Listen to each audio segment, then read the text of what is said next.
सोचिए कि निषाद गरीब निषाद परिवार के रामधनी निषाद की ठाकुरों के द्वारा हत्या कर दी गई और हत्या करने के बाद वो सामंतवादी लोग यहीं पर चुप नहीं हुए। हत्या करने के बाद उनकी बीवी को मारा, उनके बेटे को मारा पीटा और उनके घर में घुस करके उनके घर को जलाने का काम किया। और मुझे जहां तक जानकारी है कि रामधनी निषाद की एक जवान बेटी है जिसकी शादी होनी है और उस बेटी के लिए जो शादी के लिए दहेज रखा था, उस बेटी को भी जिस तरीके से जात सूचक गालियां दी और उनको गंदी तरीके से उनके साथ अभद्रता की और उसकी शादी के लिए जो व्यवस्था की थी, गरीब परिवार छोटा सा जो छोटी मोटी व्यवस्था दहेज देने की थी, वो सारा दहेज भी जला दिया कि ये निषाद परिवार, ये शूद्र परिवार का ये आदमी शादी करेगा, इसकी बेटी की शादी नहीं होने देंगे हम। इस तरीके से जो ठाकुर बिरादरी के लोग जिस तरीके से सामंतवादी घटनाओं को अंजाम दे रहे हैं और ये मुख्यमंत्री के नाक के नीचे हो रहा है। नमस्कार, मैं वीरू और आप देख रहे हैं काकोरी दंगल। दोस्तों, इस वक्त मैं लखनऊ में मौजूद और आज बात होगी गोरखपुर हत्याकांड को लेकर। गोरखपुर हत्या का कांड जो है वो लगातार सुर्खियों में बना हुआ है क्योंकि वहां पर ठाकुरों के द्वारा निषादों की शर्म हत्या करके उनका मन नहीं भरता तो उनके घरों को जला दिया जाता है। उत्तर प्रदेश के मुख्यमंत्री जी पीड़ित परिवार को लखनऊ बुलाकर बातचीत करते हैं। दूसरी तरफ जब सपा का प्रतिनिधिमंडल वहां पर जाता है तो प्रशासन ये कहता है कि आप लोग यहाँ मत आइए, पीड़ित परिवार किसी से मिलना नहीं चाह रहा है। लेकिन पीड़ित परिवार के पास जब हमारे मीडिया कर्मी भाई जाते हैं उनसे बातचीत करने के लिए, कहते हैं हम किसी को नहीं रोका है, कोई आए हमसे मिले और इस दुख में हमारा सहयोग करे, हमें खुशी होगी। हमारे बीच महेंद्र यादव जी हैं, समाजवादी पार्टी के नेता है, बातचीत करने का प्रयास करेंगे। गोरखपुर हत्याकांड कैसे देखते हैं, क्योंकि पीड़ित परिवार लगातार कर रहा है कि हमारी कोई मदद नहीं कर रहा है। देखिए, गोरखपुर हत्याकांड की जहाँ तक बात है, वो मुख्यमंत्री जी की जो जातीय आकंठा है और जो जातीय उनकी कुंठा है उसका एक परिणाम है। और गोरखपुर में जिस तरीके से गरीब परिवार के निषाद परिवार रामधनी निषाद की हत्या की गई और मुख्यमंत्री के स्वजातियों द्वारा हत्या की गई और मुख्यमंत्री जिस तरीके से कानून व्यवस्था पर बड़ा बड़ा ज्ञान देते हैं और जीरो टॉलरेंस की बात करते हैं वो, लेकिन जीरो टॉलरेंस गोरखपुर में क्यों समाप्त हो जाता है? आप सोचिए कि गरीब निषाद परिवार के रामधनी निषाद की ठाकुरों के द्वारा हत्या कर दी गई और हत्या करने के बाद वो सामंतवादी लोग यहीं पर चुप नहीं हुए।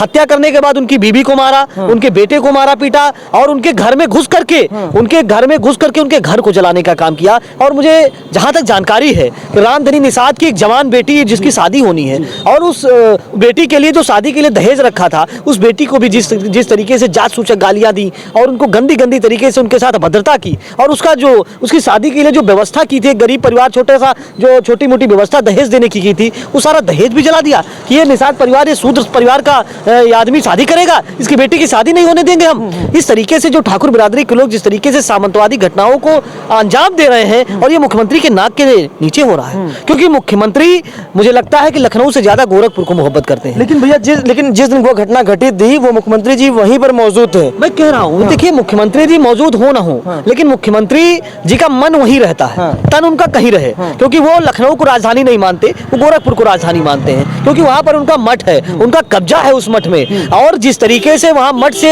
सत्ता को संचालित कर रहे हैं, वो पूरी तरीके से निर्देश देते हैं कि हमारे जाति के लोग, यानी कि ठाकुर बिरादरी के लोग, माननीय मुख्यमंत्री योगी आदित्यनाथ की जाति के लोग किसी भी सामंतवादी घटना को अंजाम दे सकते हैं, किसी भी दलित को, किसी भी पिछड़े को, किसी भी हमारे मुसलमान भाई को और किसी भी महिला के साथ अत्याचार व्यभिचार कर सकते हैं, उसका नरसंहार कर सकते हैं, उनको मार सकते हैं, लाठियां चला सकते हैं, गोलियां चला सकते हैं और उनकी घर की बहन बेटियों के साथ छेड़छाड़ कर सकते हैं, उनके घरों को जला सकते हैं। इस बात का लाइसेंस गोरखपुर के मठ में बैठ करके योगी आदित्यनाथ ने अपने स्वजातियों को दे दिया। पीड़ित परिवार कह रहा है कि बाबा जी बिल्डोजर के नाम से जाने जाते हैं, ठाकुरों ने हमारे घरों को छीन लिया, मन नहीं भरा, हमारे घरों को जला दिया। आप समझिए, ये कोई पहली घटना नहीं है। आप बहुत समझदार और बहुत जागरूक पत्रकार हैं। लगातार जो इस तरीके की संवेदनशील घटनाएं होती हैं उस पर आप लोग लगातार सवाल करते रहते हैं। और मुख्यमंत्री योगी आदित्यनाथ का जिस तरीके से रवैया है, वो सीधे मैंने क्या कहा कि वो अपनी जाति के लोगों को उन्होंने अराजकता फैलाने के लिए,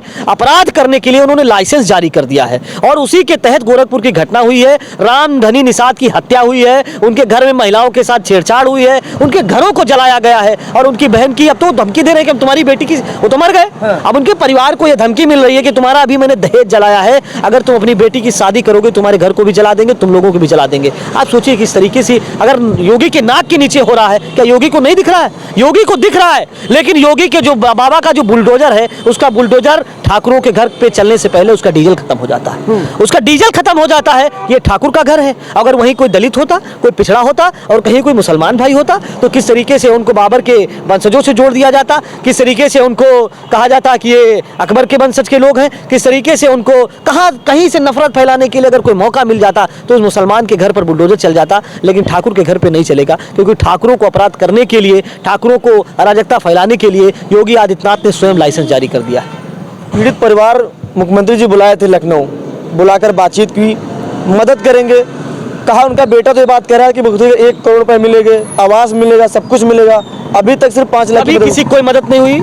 और योगी आदित्यनाथ जी जातीय मुख्यमंत्री हैं, जातिवादी मुख्यमंत्री हैं, जातीय कुंठा में डूबे रहते हैं। कभी कोई घटना हुई होगी, अगर कोई जिसके साथ अगर पीड़ित कोई सवर्ण बिरादरी का है, ठाकुर है, ब्राह्मण है, तो उसकी मदद योगी आदित्यनाथ करते हैं। लेकिन अगर वहीं कोई पीड़ित और वहीं जो आरोपी है, वो आरोपी अगर सवर्ण है और पीड़ित दलित, पिछड़ा और अल्पसंख्यक है, तो उसकी कोई मदद नहीं होती है। और जो रामधनी निषाद के परिवार की मदद भी हुई है, तो जो हमारे नेता स्वर्गीय मुलायम सिंह यादव जी ने एक किसान दुर्घटना बीमा के नाम से एक योजना चलाई थी, उसके तहत 5 लाख रुपए उनको मिला है। जो 1 करोड़ देने की बात हुई थी, सरकार की तरफ से कोई मुआवजा नहीं मिला है। और यहाँ तक कि विपक्ष के लोग जाकर के रामधनी निषाद के परिवार से मुलाकात न कर लें, उनके दुख को न साझा कर लें और उस दुख में उनकी कोई मदद न कर पाए, इसलिए विपक्ष के लोगों को भी रोका जाता है। पुलिस के द्वारा बैरिकेडिंग लगा दिया जाएगा। जब समाजवादी पार्टी का प्रतिनिधि मंडल आदरणीय राजपाल कश्यप के नेतृत्व में मिलने गया, तो किस तरीके से वहां बैरिकेडिंग लगा करके उनको रोका गया, उनकी गिरफ्तारी की गई, विपक्ष के नेताओं पे लाठियां चलाई गई, उन पे मुकदमे लिखे गए। क्यों?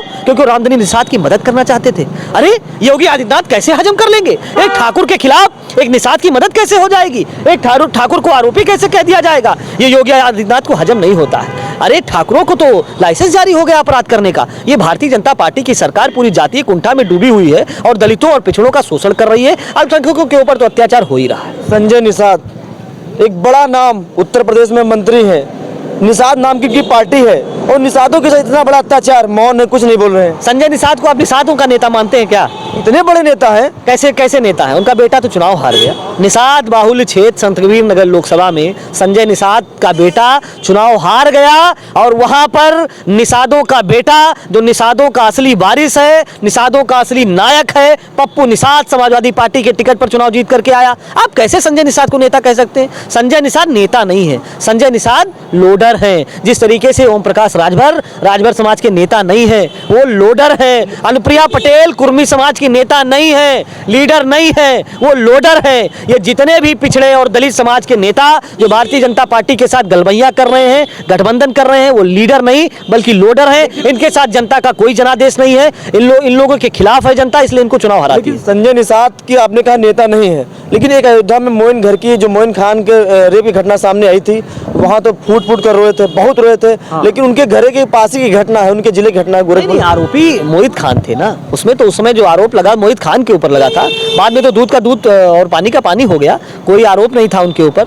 और आप सोचिए कि अगर यहीं पे जो आरोपी है वो ठाकुर की जगह मुसलमान होता तो संजय निषाद वहां भी फूट कर रोए होते, वहां भी नौटंकी किए होते कि मैं मछुआरे का बेटा हूं, मल्ला समाज का बेटा हूं, निषाद समाज का बेटा हूं। जाकर के नौटंकी बताते कि हमारी बहन बेटी के साथ हमारे निषादों के परिवार के घरों को जला दिया गया, फलाने को मार दिया गया, धमाके को मार दिया गया। अगर संजय निषाद के अंदर, मैं तो आपके चैनल के माध्यम से संजय निषाद को चुनौती देता हूं कि संजय निषाद अगर तुम असली मछुआरे के बेटे हो, असली निषाद राज के वंशज हो, तो तुम निषाद राज की, तुमको कसम है संजय निषाद कि जाओ और योगी आदित्यनाथ के सामने कहो कि ठाकुरों ने निषाद समाज के घर को जलाया है और रामधनी निषाद की हत्या की है। उन ठाकुरों के ऊपर 302 का मुकदमा लिखिए और उनको जीवन कारावास की सजा करवाइए। अगर इतनी हिम्मत है इनके अंदर तो जाएं और योगी आदित्यनाथ की आंखों में आंख डाल करके कहें कि हमारे निषाद समाज के लोगों की ठाकुरों ने हत्या की।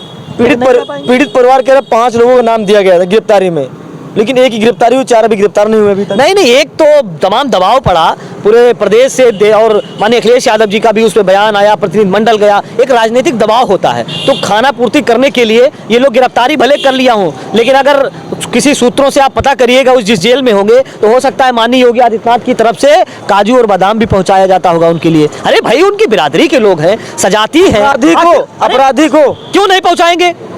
अपराधी को क्यों नहीं पहुंचाएंगे? अरे यार, निषाद की हत्या करने के लिए, किसी दलित की हत्या करने के लिए, पिछड़े की हत्या करने के लिए, मुसलमान की हत्या करने के लिए और दलित और पिछड़ों की बहन बेटियों से व्यभिचार और अत्याचार करने के लिए लाइसेंस तो योगी आदित्यनाथ ने जारी किया है। तो जो आरोपी है वहां पर वो जेल से लेटर लिखते होंगे मुख्यमंत्री जी को कि आपने हमें लाइसेंस तो जारी कर दिया, लेकिन हमारी सेवा कौन करेगा? तो मुख्यमंत्री जी ने, आप पता करिएगा, आप बहुत जागरूक पत्रकार हैं, आपको जानकारी हो जाएगी। आप अपने सूत्रों से पता करिए कि काजू और बादाम जरूर भिजवाया होगा मुख्यमंत्री जी ने, क्योंकि उनकी बिरादरी के लोग।